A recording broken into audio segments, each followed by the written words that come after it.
사사기 1장입니다. 여호수아가 죽은 후에 이스라엘 자손이 여호와께 여쭈어 이르되 우리 가운데 누가 먼저 올라가서 가나안 족속과 싸우리이까? 여호와께서 이르시되 유다가 올라갈지니라. 보라, 내가 이 땅을 그의 손에 넘겨주었노라 하시니라. 유다가 그의 형제 시몬에게 이르되 내가 제비 뽑아 얻은 땅에 나와 함께 올라가서 가나안 족속과 싸우자. 그리하면 나도 내가 제비 뽑아 얻은 땅에 함께 가리라 하니 이에 시몬이 그와 함께 가니라. 유다가 올라가매 여호와께서 가나안 족속과 브리스 족속을 그들의 손에 넘겨주시니 그들이 베색에서 10,000명을 죽이고 또 베색에서 아도니 베색을 만나 그와 싸워서 가나안 족속과 브리스 족속을 죽이니 아도니 베색이 도망하는지라. 그를 쫓아가서 잡아 그의 엄지손가락과 엄지발가락을 자르매 아도니 베색이 이르되 옛적에 70명의 왕들이 그들의 엄지손가락과 엄지발가락이 잘리고 내 상 아래에서 먹을 것을 줍더니 하나님이 내가 행한 대로 내게 갚으심이로다 하니라. 무리가 그를 끌고 예루살렘에 이르렀더니 그가 거기서 죽었더라. 유다 자손이 예루살렘을 쳐서 점령하여 칼날로 치고 그 성을 불살랐으며 그 후에 유다 자손이 내려가서 산지와 남방과 평지에 거주하는 가나안 족속과 싸웠고 유다가 또 가서 헤브론에 거주하는 가나안 족속을 쳐서 세세와 아이만과 달메를 죽였더라. 헤브론의 본 이름은 기럇 아르바였더라. 거기서 나아가서 드빌의 주민들을 쳤으니 드빌의 본 이름은 기럇세벨이라. 갈렙이 말하기를 기럇세벨을 쳐서 그것을 점령하는 자에게는 내 딸 악사를 아내로 주리라 하였더니 갈렙의 아우 그나스의 아들인 온니엘이 그것을 점령하였으므로 갈렙이 그의 딸 악사를 그에게 아내로 주었더라. 악사가 출가할 때에 그에게 청하여 자기 아버지에게 밭을 구하자 하고 나귀에서 내리매 갈렙이 묻되 내가 무엇을 원하느냐 하니 이르되 내게 복을 주소서. 아버지께서 나를 남방으로 보내시니 샘물도 내게 주소서 하매 갈렙이 윗샘과 아랫샘을 그에게 주었더라. 모세의 장인은 겐 사람이라. 그의 자손이 유다 자손과 함께 종려나무 성읍에서 올라가서 아랏 남방의 유다 황무지에 이르러 그 백성 중에 거주하니라. 유다가 그의 형제 시몬과 함께 가서 스바사에 거주하는 가나안 족속을 쳐서 그곳을 진멸하였으므로 그 성읍의 이름을 호르마라 하니라. 유다가 또 가사 및 그 지역과 아스굴론 및 그 지역과 에구론 및 그 지역을 점령하였고 여호와께서 유다와 함께 계셨으므로 그가 산지 주민을 쫓아내었으나 골짜기의 주민들은 철병거가 있으므로 그들을 쫓아내지 못하였으며 그들이 모세가 명령한 대로 헤브론을 갈렙에게 주었더니 그가 거기서 아낙의 세 아들을 쫓아내었고 베냐민 자손은 예루살렘에 거주하는 여부스 족속을 쫓아내지 못하였으므로 여부스 족속이 베냐민 자손과 함께 오늘까지 예루살렘에 거주하니라. 요셉 가문도 베드를 치러 올라가니 여호와께서 그와 함께 하시니라. 요셉 가문이 베델을 정탐하게 하였는데 그 성읍의 본 이름은 루스라. 정탐꾼들이 그 성읍에서 한 사람이 나오는 것을 보고 그에게 이르되 청하노니 이 성읍의 입구를 우리에게 보이라. 그리하면 우리가 내게 선대하리라 하매 그 사람이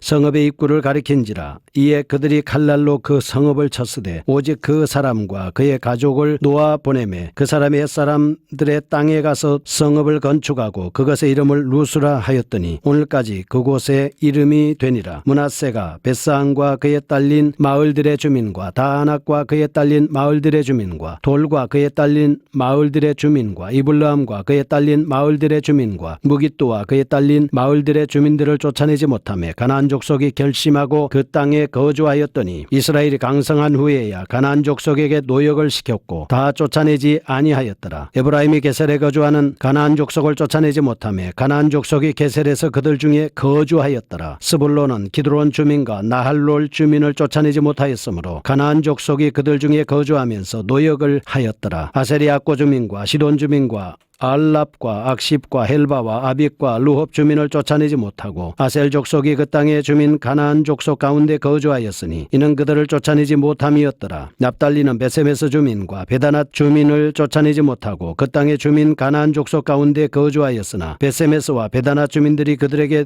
노역을 하였더라. 아모리 족속이 단 자손을 산지로 몰아넣고 골짜기에 내려오기를 용납하지 아니하였으며 결심하고 헤레스산과 아엘론과 사알빔에 거주하였더니 요셉의 가문의 힘이 강성하며 아모리 족속이 마침내는 노역을 하였으며 아모리 족속의 경계는 아그라빔 비탈의 바위부터 위쪽이었더라. 아멘. 사사기 1장입니다. 가나안 정착의 초기 역사에 대해서 말씀을 하고 있습니다. 여호수아가 죽었습니다. 가나안 땅에 정착하는 과정을 점진적으로 보여주고 있습니다. 물론 가나안 정복은 이미 여호수아에 의해서 완수됐습니다. 토지 분배도 완료된 상황이기는 합니다. 이스라엘 백성들이 가나안 땅을 정복하는 데 있어서 아직은 군사적인 면이나 여러 가지 물리적인 측면에서 볼 때 부족하고 미숙한 측면이 있는 것은 사실입니다. 여호수아 13장 2절에서 7절에 의하면 가나안 땅에는 아직까지 정복하지 못한 강력한 원주민들과 미정복지들이 많이 남아 있었습니다. 이스라엘 백성들은 14장에서 19장에 나오는 여호수아 말씀입니다. 자기 자신들에게 분배된 땅을 차지하기 위해서는 가나안 백성들을 쫓아내고 그곳에 이스라엘의 정치와 통제 체제를 구축해야만 했습니다. 그래서 사사기 1장 1절에서 21절 말씀은 유다 지파가 시므온 지파와 더불어 행한 정복 사역을 말씀하고 있습니다. 22절에서 26절은 요셉 지파의 성공적인 정복, 27절에서 36절은 다른 지파들의 실패담을 말씀하고 있습니다. 먼저 가나안 정복의 긍정적인 면과 부정적인 면을 살펴보고 가겠습니다. 긍정적인 면입니다. 정복 사업에 성공한 지파는 유다 지파와 요셉 족속입니다. 유다 지파는 믿음의 사람 갈렙과 온니엘의 활약이 있었습니다. 시므온 지파의 겐 족속의 도움에 힘입어 가나안 남부 지역을 성공적으로 정벌하였습니다. 그리고 요셉 족속은 여호와에 대한 투철한 믿음으로 굳건한 요새인 베델을 성공적으로 탈취했습니다. 이들이 성공적으로 정복할 수 있었던 원인은 믿음의 사람들의 활약이 두드러지게 보인다는 사실입니다. 그럼에도 불구하고 이들은 가나안인들을 여전히 잔존 세력으로 남겨두게 되었습니다. 이로 인해서 이스라엘은 훗날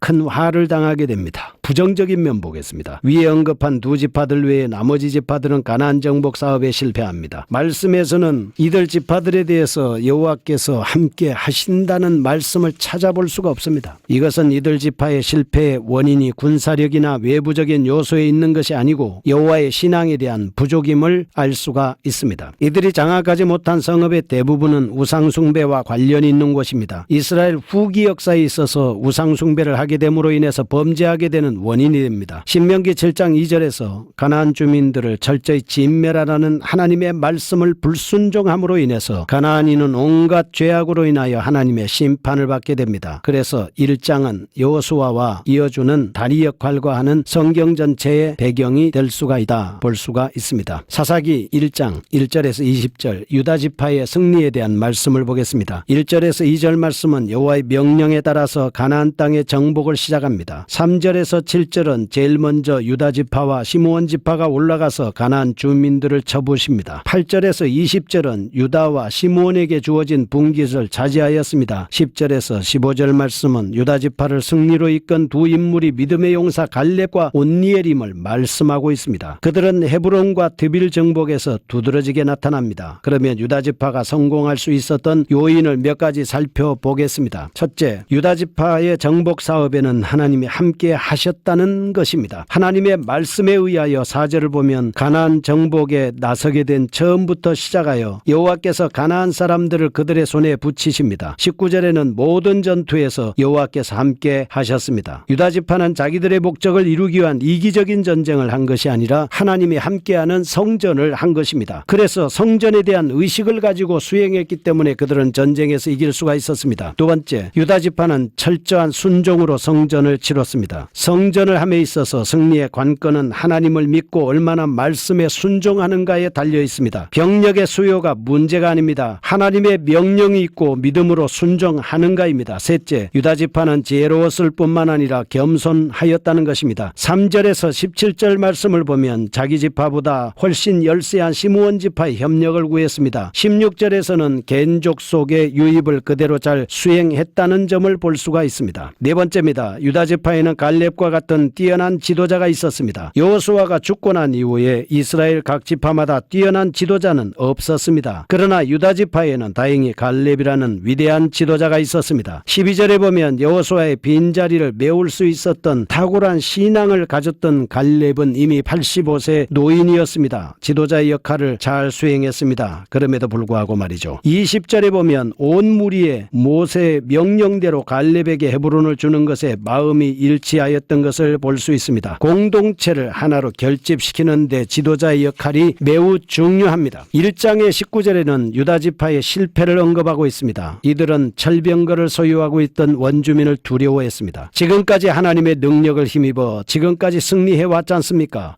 외적인 무기를 보고 두려워했다는 것은 불신앙적인 요소가 있었다 볼 수가 있습니다. 막강한 무기를 보이는 순간 일시적이나마 하나님의 능력을 망각하고 인간의 두려움에 사로잡힌 것입니다. 어떤 경우가 있더라도 우리는 하나님을 경외하는 믿음의 신앙을 가지고 전진해야 합니다. 시편 23편 4절 말씀을 보면 내가 사망의 엄침한 골짜기로 다닐지라도 해를 두려워하지 않을 것은 주께서 나와 함께 하심이라는 말씀을 믿고 굳건하게 나아가야 합니다. 여기서 잠깐 가나안 정복에 대한 이해를 하고 가겠습니다. 가나안 정복에 대해서는 창세기 12장 7절 15장 18절에서 21절에 아브라함에게 약속되어 있습니다. 모세는 가나안 정복을 통해서 출애굽한 이스라엘 백성의 계수함을 입은 대로 그 땅을 제비 뽑아 각기 기업으로 나누어 주었습니다. 하나님께서 가나안 땅을 이스라엘 백성들에게 주신 것은 다음과 같은 의미가 있습니다.